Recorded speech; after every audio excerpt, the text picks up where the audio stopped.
What is bad? When a child is born, his parents and society teaches him the concept of good and bad.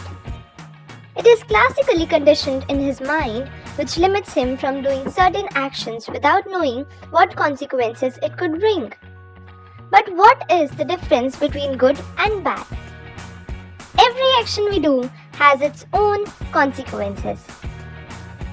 Some actions led to unpleasant consequences, whereas some actions led to wonderful consequences. It depends on our intentions while performing those actions. If we use a knife to cut a human body, it will be called surgery if our intentions are good and murder if it's bad. But are all bad intentions result in bad consequences? Cheating in an exam is considered a bad action, but it helps the student score well and it becomes a good consequence for him.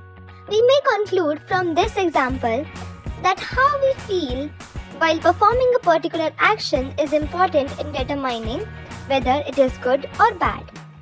Yet, what if we don't realize we are doing something bad, but it's still bad?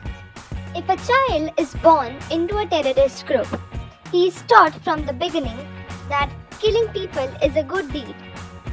He is unaware that his deeds are bad, but his motives are good.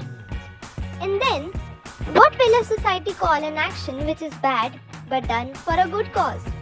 Will it be considered good or bad if a man steals money and jewelry from the wealthy and distributes them among the poor? Similarly, doctors test life-saving drugs on animals before releasing them. He is cruel to animals, but he is a god to the one person who is given another chance to view the world. So what exactly is bad? Bad is a psychological perspective. Every person sets a certain limit for himself in his brain, which he calls morals. And when he crosses that limit, he starts perceiving it as a bad deed because he doesn't want it to be done by him.